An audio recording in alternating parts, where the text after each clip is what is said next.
Welcome to the Justice Journal podcast. I'm Sacramento County District Attorney Anne Marie Schubert. I hope you enjoy this podcast series where we discuss important public safety issues and provide insight into who we are as an office and what we do both in the courtroom and in the community to provide the highest level of public safety through prosecution, prevention, and innovation.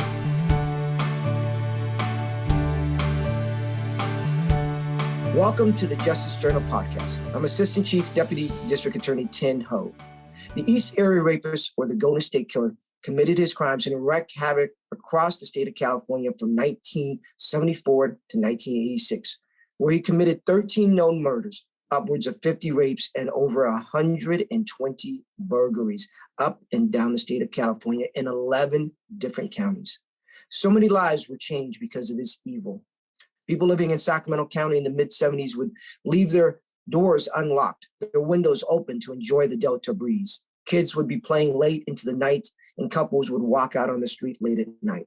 But that all changed when he committed his crime spree in Sacramento County. My guests today face that very evil directly. They are survivors who have turned into wonderful advocates. I want to extend a warm welcome to Kris Pedretti and Hardwick. Kris, let me start with you first.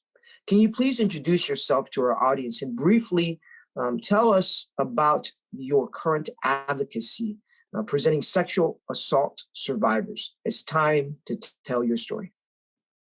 Absolutely. So, like you said, my name is Kris Pedretti, and I started a group, Sexual Survivors. It's time to tell your story, because I just felt like victims needed a place where they could get support, where they could get education, where people that maybe weren't a victim, maybe they could get education on how better to support victims.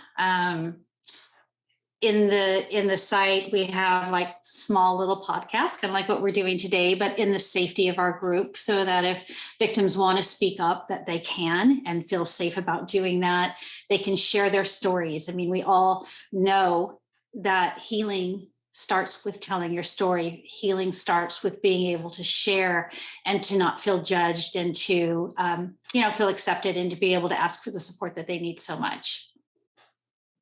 Can you kind of expand a little bit on why it was that you started this advocacy work in terms of, your road, towards advocacy?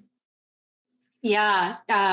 So when I was raped at 15, I was ordered to silence from my father. And, he was doing the best he could. He thought that was going to probably be more protective, because back in 1976, it was a different year than it is now. And once D'Angelo was captured, I felt so much support. I felt so much love through Sacramento County, through my community, through my friends and my family. And I had never even told anybody, and I'd held the shame in for so many years. And it truly affected my life negatively. I lived 42 years with PTSD, not knowing what that was. And, I switched jobs a lot. I had failed marriages, lots of failed relationships. I didn't trust anyone.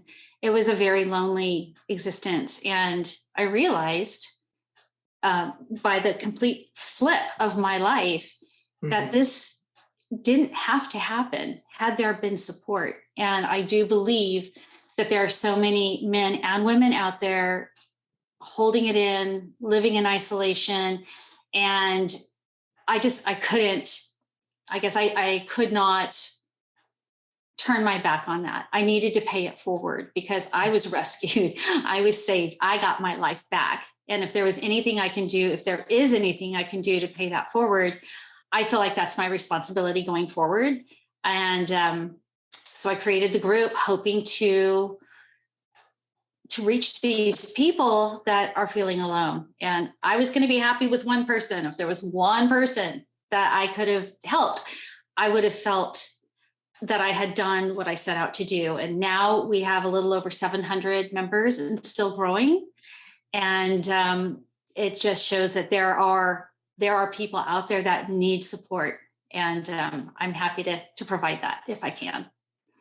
Kris, thank you for all the fantastic work that you do there. If you're willing to do so, would you be willing to at least describe a little bit of what happened in your particular case in regards to the East Area Rapist? Yeah. So I was 15, we established that. And I lived in that community that you described, right? Doors unlocked, windows open. My parents had gone to a Christmas party and we didn't think anything of it. You know, they'd be back. My sister was at work. She'd be back at 9, no big deal. And so I started to play the piano, and within seconds there was a knife at my throat and somebody kind of, you know, growling in my ear that if I didn't do what he wanted, that I would be killed. And that began the night of horror for me. Over the next hour and a half, really that seemed like all night long to me. I was threatened to be killed. I was raped 3 different times. I was tied and left out. It was December 18th, week before Christmas. So it was very cold outside. And just the emotional terror that this monster had no problem inflicting on me had me believing that I was going to die that night. And it was truly life-changing, and all of the world that I knew of safe and happy and Christmas shopping and all of that, you know, dissolved within an instant. How would you describe sort of your interaction and experience with law enforcement? And this was back in 1976 with law enforcement when they came to the house and started the investigation of the case. Well, keep in mind, again, 1976, the perspective, I guess, of rape was that it wasn't that serious, in my opinion. I mean, there was only a 3-year statute of limitation. So I'm going to say, hopefully it's different now, but then it was insanely crazy. And there were police everywhere. And although I was the victim, I felt like I wasn't even there, to be honest with you. No one wanted to know how I was doing, or could I use a blanket, or, you know, what is there someone that we can call for you? Is there someone that you want next to you? None of that happened. It was an interview. It was a straight interview from a fact-finding man. And he needed to interview and get the facts. You know, we understand that, but I needed empathy and I needed to feel safe. And I think that if those two had worked together better, they could have got even more information than what they got. So that was it. And then they left, and, you know, it was over and done. And I never heard from them again. Now, I'm not saying they didn't have contact, because I was 15, so they may have called my parents, but there was no empathy. It was, I've got a job to do. Here I am to do it. They were asking me questions. They called it an interview, but for a 15-year-old being asked the questions I was asked, that was not an interview. It was humiliating. And it was unintentionally putting blame, I think, on me. And I was just so trying to hold it together that I was frozen. I couldn't even respond. And so I would say it was a fact-finding mission. And again, I just have to throw it in. Had they taken a little more time with me, maybe I could have given them better information. Well, thank you so much for sharing that with us. Gay, can you please introduce yourself to our audience and briefly tell us about your current advocacy work? Sure. My name's Gay Hardwick, and I was the 31st victim of the Golden State Killer. And I lived in isolation with my my burden of shame and guilt and lack of closure for decades. And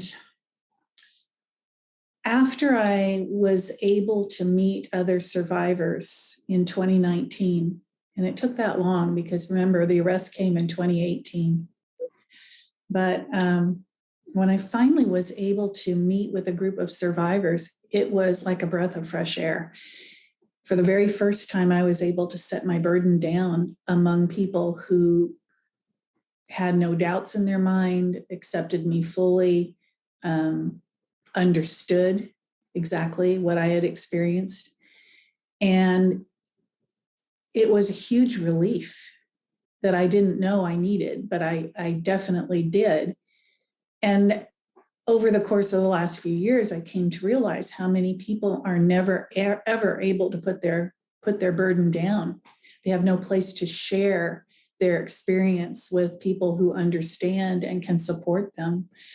And there's also still the culture of rape that we live in, where it is, there's so much stigma attached and lack of trust, I feel, toward the victim who does come forward, that it perpetuates this burden of shame and guilt that the victim ends up carrying with them, especially if their case is unresolved. They end up going through life, and people who know them, their perception, the victim's perception is it had somehow been okay for this to happen to them. And they're now expected to just go forward and act like nothing ever happened, perform as usual, resume their life. And it's very difficult to do because now you're living with a lot of scars from the attack, the PTSD. You're still trying to do your daily functions and your jobs, but it's like trying to do it with one hand tied behind your back. You know, you're now in a different state, and your central nervous system has been altered. And many victims don't know that. It took me 7 years to be diagnosed, and almost a nervous breakdown before I was. So my work is as a moderator on the Facebook site, where we are able to support victims who have questions or want to share their story. And we can encourage them to seek help where there is that they may not know about, to seek education through books, through trauma therapy, which didn't exist back when Kris and I were having our terrible experiences, and that there's hope out there for them to actually find their healing path. That we know the benefit of speaking with other survivors, and we encourage them to speak with us, and not to give up on their hopes and dreams of a full, productive, and happy life. Great. Thank you for the work that you do. Gay, if you're willing to do so, can you describe your encounter with the Golden State Killer or the East Area Rapist? Yeah, I was 24, and my husband and I had just purchased a home in Stockton, California, a few months earlier. He had just left the public defender's office where he had started his law career, and he'd gone to work for a private firm. And I was working as a marketing director for a real estate development company in Stockton. So we both had very full careers, and our normal routine was, 5 days full of hard work, and Friday evening, that was our time to go out and enjoy each other's company again and do something special. So we had gone out to dinner that night and gone to a movie, and got home around 11 o'clock and watched the news on TV, I think, for a few minutes, and went to bed. Mm-hmm. Sometime after that, after midnight, I think, we were awakened by the shaking of the bed. I think he had put his foot on the end of the bed, and a loud authority-filled voice saying, time to wake up, folks, and wake up. And then it was shut up after that. Mm-hmm. And because we were, of course, coming out of a deep sleep, couldn't see anything but a bright light and a gun and a shape at the end of the bed, and a voice telling us that if we made a move or a sound, that he would kill us. So, our attack went like all of the rest, where the gun was pointed at both of us, then at my husband's head, and I was forced to tie him or he would just kill him. And as soon as I was done tying him, he retied him and tied me and separated us, went back and put dishes on my husband's back so that he would hear if there was any noise, and he would kill me.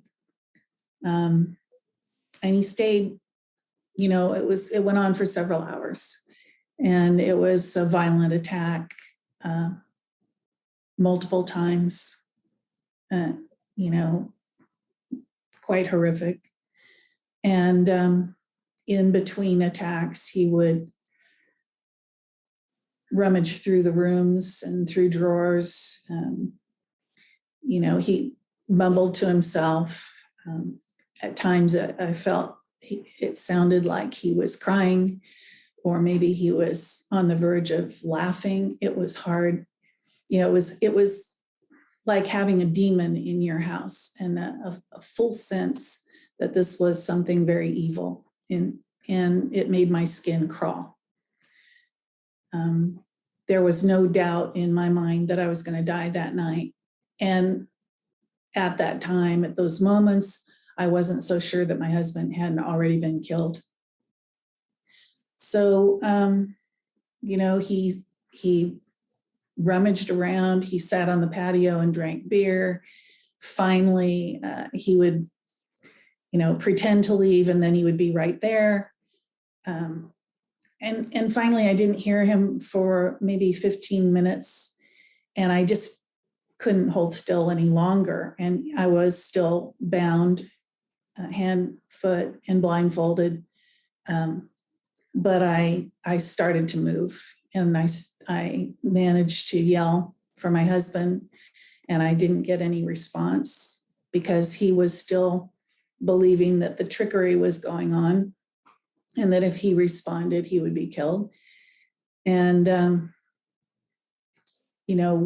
he finally responded, and I wasn't able to stand up. I had to kind of crawl down the hall to our bedroom. And between the two of us, we got the telephone receiver off the rotary phone, and I dialed the O for the operator behind my back. And we were able to get connected finally to the dispatch. Mm-hmm. And she sent the police, and she said, now they're on their way. I'm going to hang up. And I said, no, you can't hang up, because I can't call you back. It took me 3 tries to finally reach the operator. Just stay, And so she said, oh, okay, I'll stay. And then we heard police shouting out, police were in the house. And it seemed like there were more than 2 who came into our room. More than 2 officers. And, they had full gear and guns drawn, and because they didn't know what they were walking into, and it was 2:00 in the morning by then. They were worried that he might have still been there, Right. Can I ask you, in regards to now that the police have arrived, Gay, can you sort of describe sort of your experience with law enforcement as to the investigation part of it after they arrived? Yes.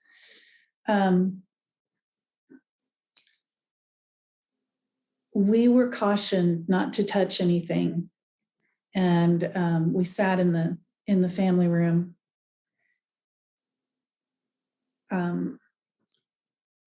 I initially, when they came in, we were unclothed, and I stood up to reach for my robe, and I was immediately stopped. And it was like, okay, what are you doing? And all of a sudden I felt very constrained, I guess. And I said, I just would like to get my robe. And so he allowed me to open the closet door and grab my robe. And I'm, obviously they didn't know what I was about to grab. So that there was that. I wasn't allowed to dress, and I had to stay in that state for many hours. And I was placed in like the family room, and then my husband and I were separated while different officers spoke to each of us separately. And then they came, like a crew showed up to collect evidence. And there was a lot of evidence that was disturbing to me that was there. And, for example, there was a personal hygiene item that had been removed from my body during the course of the attack, and it was just left there. And I was mortified by that, that all these people were walking around, and this was in the middle of the room. And I found that very embarrassing and mortifying. The people who were doing the fingerprinting, they came to do their jobs. So there was a lot of banter going on all of a sudden, a lot of activity.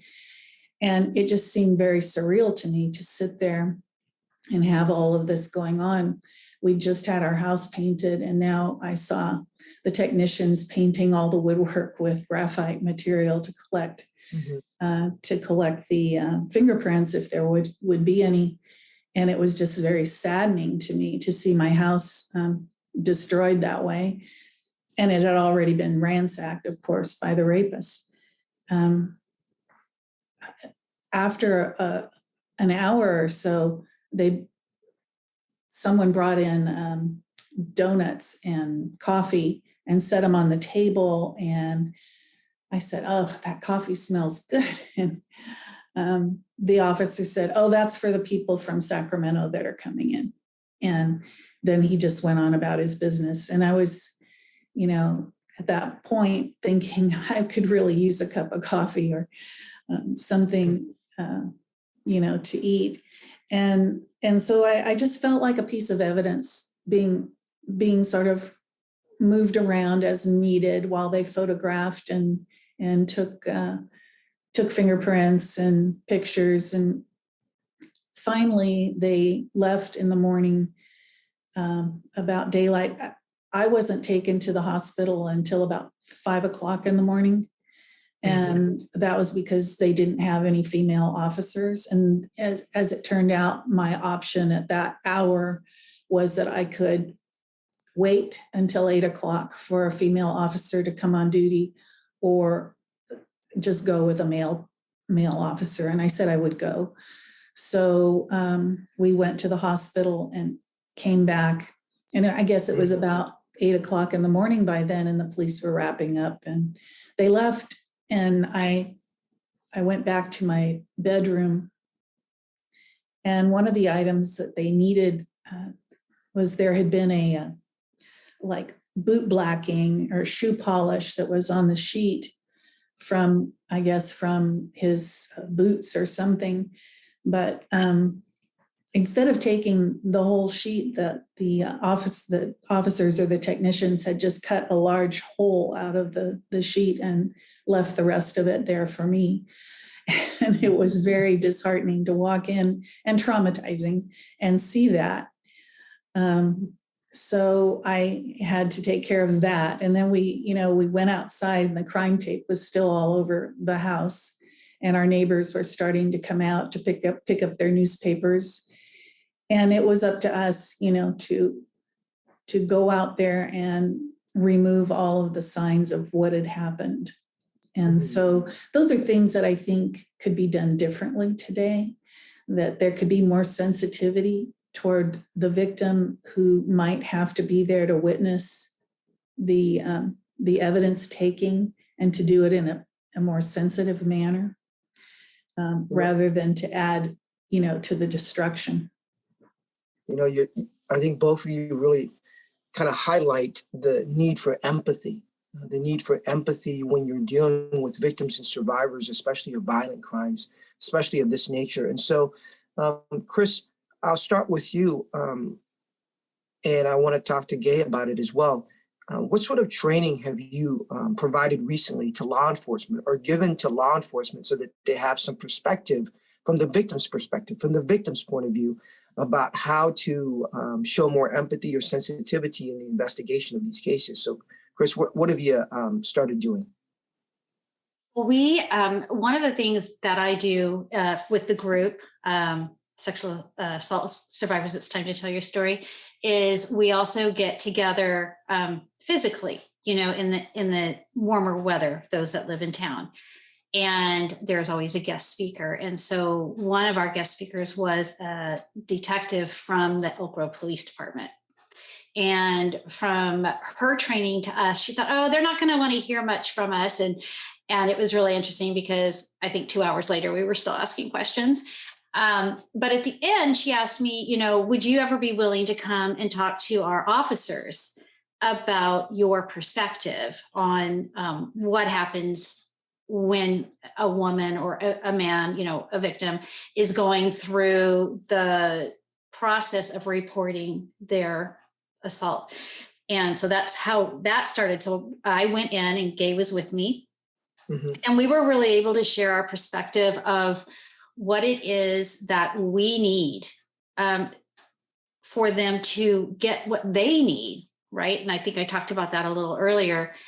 And, it starts, from the very, very beginning, when they're coming in to our homes, and they need information. And we know we know that they may have just come from a murder call, or maybe they've got, another assault waiting. So, it's kind of an unfortunate match, I think, from the beginning, because they have one need and we have a complete other need. Our need is to feel safe. And we know through statistics that only 25% of women report. And there's a reason for that, right? It's completely scary, or they don't think they're going to be believed, or, whatever. Maybe it was a family member and they don't want to bring their family into it. They're still trying to protect. And so I think that was kind of the part of the training that was most important to me, is to be aware that there's two different needs happening. And, like Gay was talking about, even in her own experience, she failed in so many different ways, and not because the officers meant to. I think that they just weren't aware. And that's where this training needs to come in. Offer us a blanket if we need it. Ask me, is there somebody that you would like to have with you? I think that the empathy has to start from the very, very beginning. You have to notice, you got to set the interview scene. Ask them where they want to be interviewed. What if where I was interviewed was the same room that one of the rooms that I was raped in. So maybe I don't want to be in that room. Is there a place that you would rather be? Can I get you something to drink? It's okay that you're scared. You can vent, go ahead. It's all right. I'll listen. This is before the interview even starts. And then when that victim is ready, if they've had any training, or that they can just kind of read that victim, they're going to see them take that breath. And we are reporting because we believe justice will be done. We are reporting because we want him to be captured. We're reporting because we think it's the right thing to do. So first and foremost during that interview is believe us, and sometimes officers need to ask questions that might appear to be more blaming, like, what were you wearing? Why were you out so late? Obviously that didn't happen with me, but this is what I hear a lot through our group is you may be asking the question because you need it, but there's a way to ask that question. Hey, where are the clothes that you were wearing? Is these because we may need them for evidence? Explain why you're asking these questions. Notice if you've hit a trigger and give me a moment and let me take my time and I might stray off. I think most victims, we just kind of go a different direction. Listen, don't cut me off, gently bring me back. And I could probably go on and on and on, but it's just about basic empathy and understanding that this is your call, this is your job, and you have to stay detached. I get that. Like, I can't even imagine our officers and what they go through and the horror that they see on a daily basis. If they let that get to their heart, we wouldn't have a very good system. But understand that that is their job. We get that, but now also understand that my world just was ruined. The world that I knew and I felt safe in is now gone. And everyone's around me doing their job, but no one's remembering that my life just ended, And so I would say being able to do that training with the officers was, oh my gosh, it was just amazing. They were very open. They listened to what we had to say. We did have feedback later. Thank you. This is we do have to remember this is it's not just a one perspective. There's two things going on. So I feel I'm just going to throw this in that all of our police departments, no matter where they are in the city or in the county of Sacramento, should be inviting us in and other victims in so that, the end goal for us is this guy gets caught. The end goal for our police officers is this guy gets caught. We have the same goal. Let's help us get there. Those are fantastic suggestions.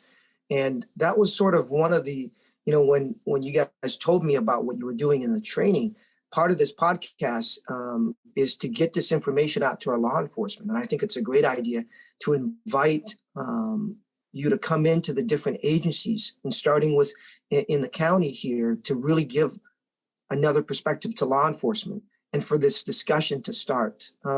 Gail, let me ask you, how can the community help in regards to this effort, in regards to advocacy and this empathy? How can the community help? Well, I think there has to be more conversations about sexual assault and rape in order to destigmatize the subject. And right now, I think there's still a lot of tendency on the part of the population in general to turn away from these crimes. And I think there's still a lot of implicit biases that people hold toward victims, whether they vocalize them or not, about whether or not you were somehow complicit in bringing this upon yourself. And we all know in these cases, particularly, that nobody brought any of this on themselves. There was a psychopath, and none of us had contributed in any way to these attacks, not any way you conceive of. But even after the arrest, people that I'd known for 20 years, but just didn't know it, they didn't know that I was a victim and that my husband was a victim, would say things that were just thoughtless because they don't know how to support a survivor. And such as, how did you come to know this person? Just assuming that you knew the person, that you associated with someone who would do such a thing. Not even thinking that it could be an absolute random stranger attack. someone said to my husband, "You're such an athletic guy. Really, there wasn't anything you could do." And, we were both there. We knew that we were lucky to have survived that night. And we knew it even more when we learned that the couple who were couple number 30, the Maggioris, were not able to survive. We didn't know that at the time, but we knew in our situation that there was nothing that we could do with a gun at our heads and coming out of a deep sleep. There was no opportunity. But it's thoughtless for someone to put that burden on you that, that wouldn't have happened to me because I'm athletic, and it just that's just not how things happen in real life. Mm-hmm. So more conversations, more destigmatization, understanding that survivors need support. They need their loved ones to be able to talk about what happened with them.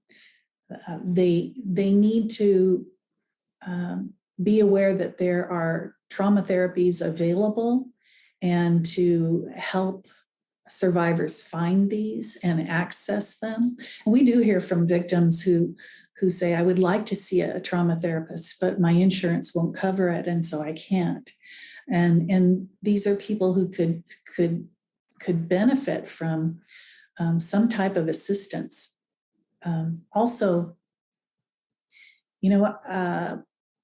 something that was thrown around early after the arrest, when I first talked to the local DA here, was, "Well, you have the right to attend the hearings and things, because of Marcy's law, I guess it was." And it was like, well, everybody knows what that is. Well, we didn't know what that was. Mm-hmm. And I'm not sure most victims know what that is unless they have been given those rights.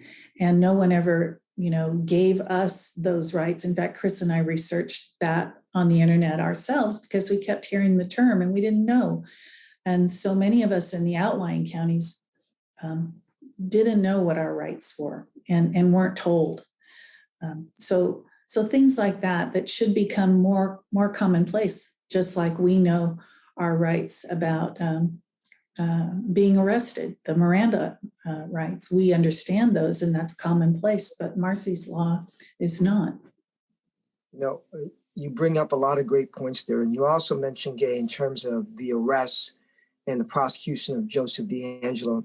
And I frankly think that we could probably do an entire podcast just on that case itself and what happened from the moment he was arrested to the prosecution of the case and through the ending of the case when he was sentenced and taken away to prison. Probably multiple podcasts on it. But I want to take a step back. I remember meeting both of you at different times in the courtroom when we were prosecuting Joseph DeAngelo for that. Just looking back now, and looking back from 2018 when he was arrested and essentially 2020 as we go forward with the litigation of the case and ending it. When you look back on the case now, and I'll start with you, Kris, what is the one thing that comes to your mind now that you think about the case and the case, in terms of him being in prison? What is the one thought that comes to your mind? The incredible support that we received from the County of Sacramento, the victim advocates, our DA, prosecutors, hands down, from the communication sharing. Not all counties had that. In fact, we as victims, we looked out for each other, and we actually created our own Facebook group just for us because Gay didn't get the information I got, or Ventura County got information that another person didn't get. And I feel as though in Sacramento, we pretty much got all of the information, but this was just such a vastly diverse groupings of counties that not every county handled it the same way. So I feel for me, we were handled with such respect. In fact, I remember us calling a meeting with you, Thien. Well, actually, it was just me and Gay asking to speak with you and Jen Carroll. And you said, you know what, just bring everybody. Let's talk openly. And it was that meeting, I believe, that we shared with you what we wanted to happen. We wanted all for one and one for all, and for the uncharged cases. And I won't explain all that. You can do that if you like, but to be treated the same as the charged cases. And that is indeed what happened. The plea for DeAngelo was he had to admit, what's the other word? He had to plea and to admit to all the crimes, all of them. Right. Both the ones that were charged and uncharged. Right. He had to say guilty, and yeah. Yes, and I admit. And I wanted him to say the word "I admit," so that each of the victims, charged and uncharged, were able to obtain a measure of justice. Yes, and that was such an emotional day. I would say the only disappointment, and I'm going to say I understand why, but at that point, because along with the support that we got from Sacramento County and the respect that you gave each one of us as victims, we met each other, and we created an extremely strong support system. We met every single time there was a hearing, away from the media. We would meet at either Carol Daly's home or mine, so we could talk privately. We were there for each other. And so by the time that this plea hearing was happening, we were pretty strong, and we were crusaders. Like, this is not our fault. We did nothing wrong. This happened to us, not because of us. And we were ready to have our names out loud because we didn't want to be anonymous. We weren't ashamed. And we were told, yes, you can. And then we were told, no, you can't. And I understand why, because there were so many different people that said, no, I don't want mine. And so many people that said, yes, I do mine. And we needed to, stay on the side of caution. But with that said, we were very disappointed. But with that said, we were able to find a workaround. And we went through our victim advocate, Malin, and said, okay, can we stand up when they say our case? And by us, again, this is the respect that came back to us through Sac County. They said yes. And so maybe our names weren't said, but when they came to my case, when they came to Gay's case, when our families stood, so that people on TV, people in the room, anyone could see that we were real people. We were not a Jane Doe. We were not anonymous. We were real, live people. And that meant the world to me.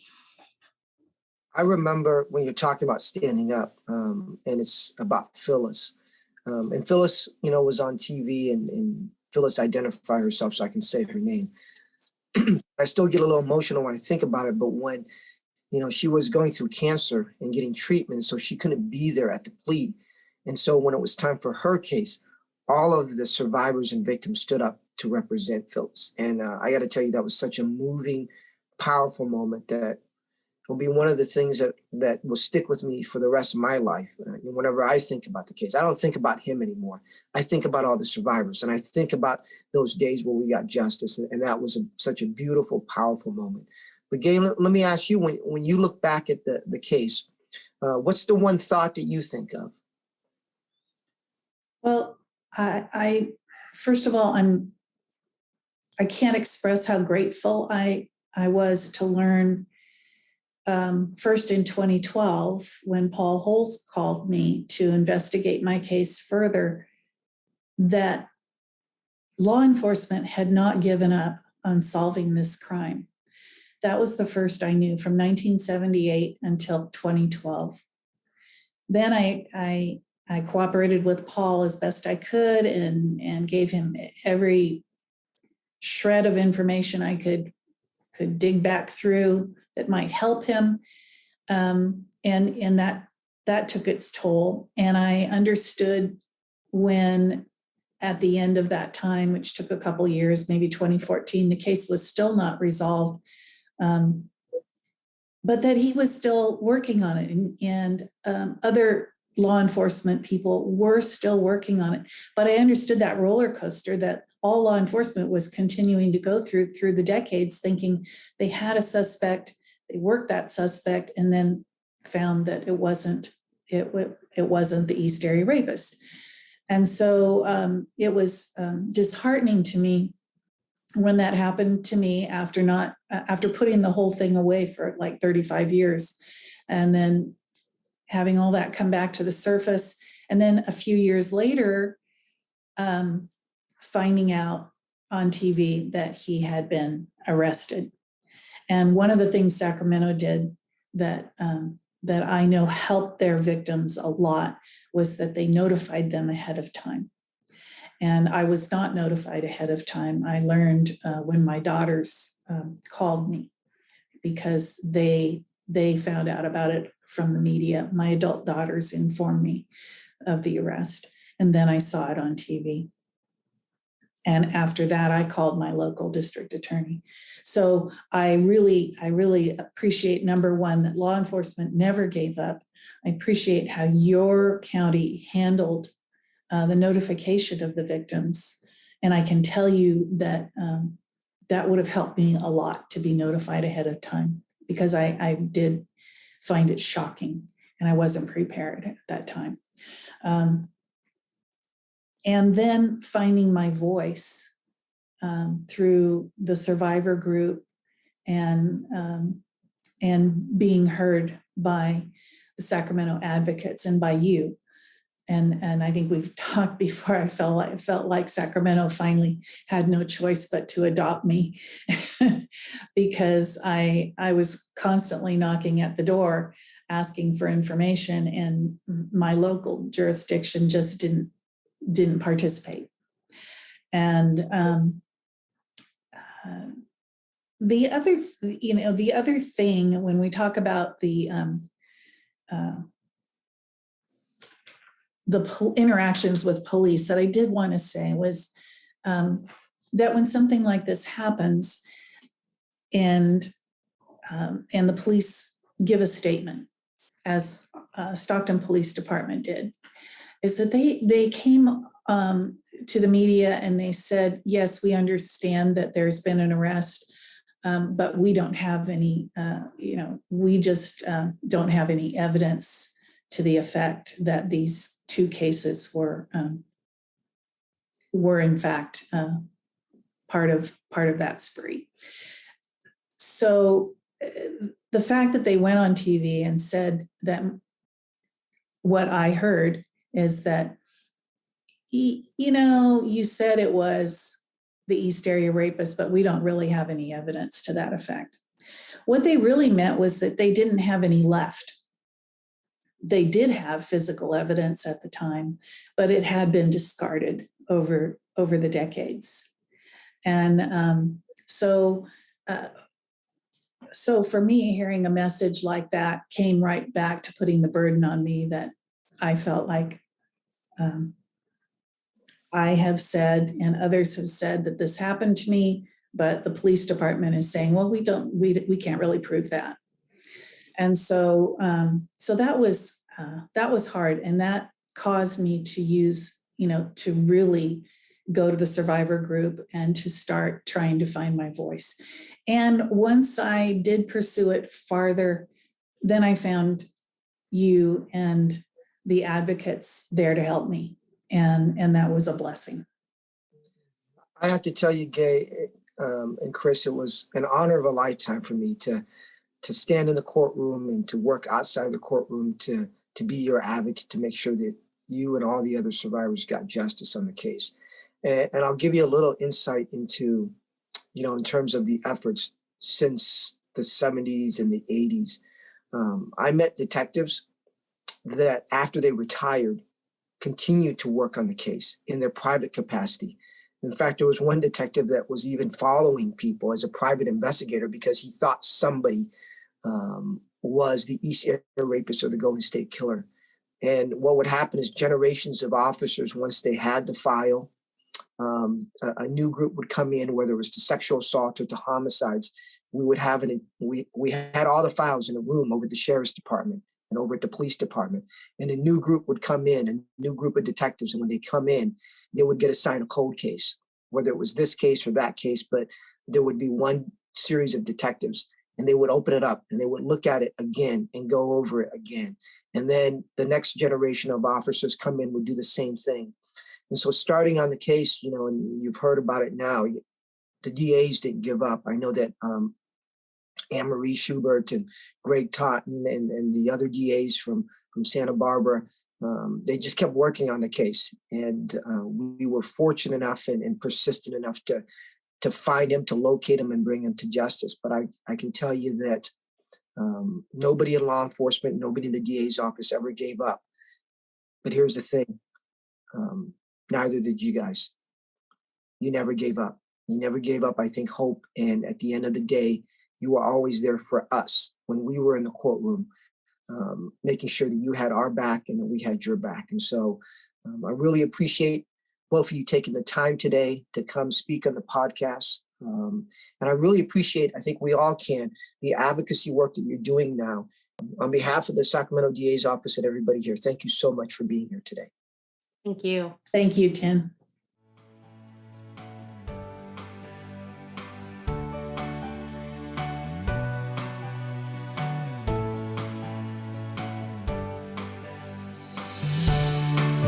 Thank you for listening, and I hope you enjoyed this episode. You can find all of the Justice Journal podcasts on our website at sacda.org, iTunes, Google Play, and YouTube.